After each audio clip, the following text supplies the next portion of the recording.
Hello everyone, welcome to Tara IAS. Think IAS, think Tara.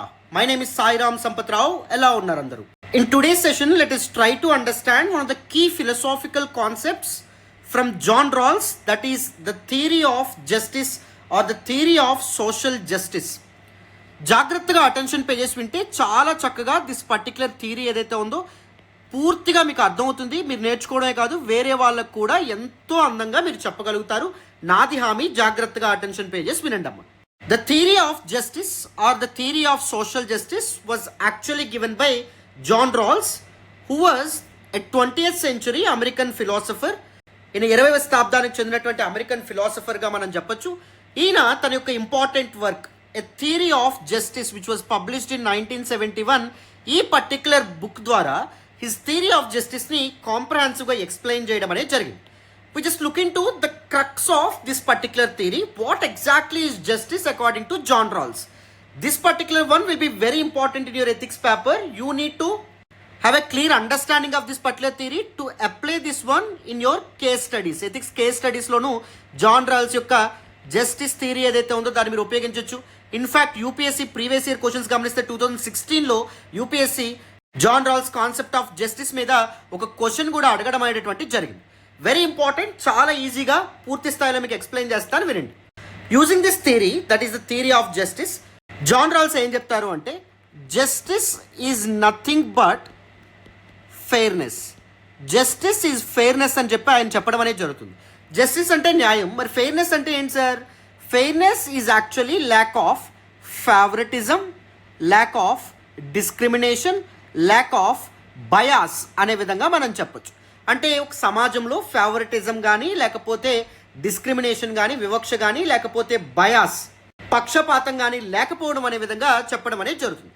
So it is very clear that a just society is a fair society. ఎందుకు? Justice is equal to fairness కాబట్టి, justice is nothing but fairness కాబట్టి a just society is a fair society. Clear.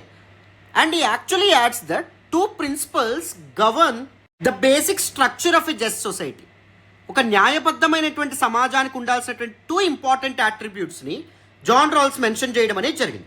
The first important attribute, the first important principle on which a just society should build on ఏం చెప్పారు అంటే the principle of equal liberty. The principle of equal లిబర్టీగా మనం చెప్పొచ్చు.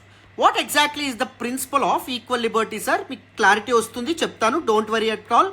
And second important principle ఏంటి అంటే difference principal అనే విధంగా ఆయన చెప్పడం అనేది జరుగుతుంది. సో దీస్ 2 ప్రిన్సిపల్స్ ఏవైతే ఉన్నాయో the govern a just society. These 2 principles ఆధారంగా ఒక న్యాయబద్ధమైనటువంటి సమాజం నిలబడుతుంది అని ఆయన యొక్క ఒపీనియన్. మరి ఇప్పుడు ఏం చేద్దాం? ఈ 2 ప్రిన్సిపల్స్ ఏవైతే ఉంటాయో వాటిని చాలా చక్కగా డీకోడ్ చేసే ప్రయత్నం చేద్దాం, so that the theory of justice మీకు పూర్తి స్థాయిలో అర్థమైపోతుంది. వినండి. What exactly is this principle of equal Liberty states? It states that each person is to have an equal right to the most extensive basic liberty compatible with a similar liberty for others. కొద్దిగా confusion ఉంది కదా, నేను 3 keywords ద్వారా ఈ మొత్తం statement explain చేస్తాను, వినండి. First important keyword ఏంటి అంటే equal liberty. According to John Rawls ఏం చెప్తారు అంటే లిబర్టీ అనేటటువంటిది, the basic freedoms and rights అనేటటువంటివి ప్రతి ఒక్కరికి అందాలి. Every one should have the same basic freedoms and rights అని చెప్పి ఆయన చెప్తాడు. అండ్ అవి ఎలా ఉండాలంట? ఎక్స్టెన్సివ్గా ఉండాలి అని చెప్తాడు. Whatever the same basic rights or freedoms ఏవైతే ఉన్నాయో అవి ప్రతి ఒక్కరికి ఎక్కువ మొత్తంలో ఉండాలి. అప్పుడే ఒక మనిషి తన పరిపూర్ణ స్థాయికి చేరుకుంటాడు, పరిపూర్ణంగా తన హక్కుల్ని ఎంజాయ్ చేయగలుగుతాడు అని చెప్పి ఆయన చెప్తాడు. అండ్ ఇంకొకటి ఏం చెప్తారు? Compatible with others. ఒక వ్యక్తి తన యొక్క లిబర్టీస్ని, రైట్స్ని ఉపయోగించుకునేటటువంటి సమయంలో వేరే వాళ్ళ యొక్క రైట్స్ కానీ, వేరే వాళ్ళ యొక్క ఫ్రీడమ్స్ కానీ, లిబర్టీస్ కానీ ఇంటర్ఫియర్ అవ్వకూడదు, అడ్డుపడకూడదు అని చెప్తారు. These freedoms student interfere with the similar freedoms of others. నువ్వు స్వేచ్ఛను ఎంజాయ్ చేసేటటువంటి క్రమంలో, నువ్వు నీ హక్కుని ఎంజాయ్ చేసే క్రమంలో, రైట్స్ని ఎంజాయ్ చేసే క్రమంలో వేరే వాళ్ళ యొక్క రైట్స్ మీద ఎటువంటి ఇంటర్వెన్షన్స్ కానీ, ఎటువంటి అబ్స్టికల్స్ని క్రియేట్ చేస్తూ కానీ ఉండకూడదు. That is what the principle of equal liberty. So this particular principle state that each person to have an equal right or equal liberty to the most extensive form that is compatible with a similar liberty for others. మళ్ళీ చెప్తున్నాను, each person to have a equal liberty, equal rights to the most extensive form that is compatible with the liberty of others అనే విధంగా చెప్పడం అనేది జరుగుతుంది. అర్థమైందా? మరి second important principle that governs the structure of a just society or the second principle or foundation on which a just society can build on. ఏంటది? Difference principle. పేరులోనే ఉంది. డిఫరెన్సెస్, వ్యత్యాసాలు కానీ, ఇన్ఈక్వాలిటీస్ కానీ, అసమానతలు కానీ ఎప్పుడు పర్మిసిబుల్ అంట? They are permissible only if they benefit the most marginalise sections, the most disadvantage sections అని చెప్పి ఈయన చెప్పడం అనేది జరిగింది. అర్థమైందా? డిఫరెన్సెస్ కానీ ఇన్ఈక్వాలిటీస్ కానీ ఉండొచ్చు ఒక సమాజంలో, ఒక జస్ట్ సొసైటీలో ఉన్నా పర్లేదు, కానీ ఎప్పుడు ఉండాలంట, ఎప్పుడు పర్మిసిబుల్ అంట, if they can benefit the most disadvantage sections of the society అనే విధంగా ఆయన చెప్పడం అనేది జరిగింది. He argues that a just society will work to improve the position of the most marginalised members. Most marginalised లేకపోతే least advanced sections ఎవరైతే ఉంటారో వాళ్ళ కోసమే ఒక జస్ట్ సొసైటీ వర్క్ చేయడం అనేది జరుగుతుంది. ఒకవేళ ఒక జస్ట్ సొసైటీలో డిఫరెన్సెస్ కానీ ఇన్ఈక్వాలిటీస్ కానీ ఉన్నా సరే అవి ఎందుకుంటాయంట?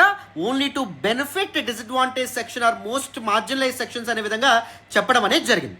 మరి జాన్ రాల్స్ యొక్క the theory of justice or the concept of justice ని మనం ఇండియన్ కాంటెక్స్ట్ కి ఆపాదిస్తే the principle of equal liberty, మనందరికీ లిబర్టీ అనేటువంటిది ఉందా లేదా? మన కాన్స్టిట్యూషన్ గ్యారంటీ చేస్తుందా లేదా? మన ప్రియాంబుల్లోనే మెన్షన్ చేయడం అనేటువంటిది జరిగింది.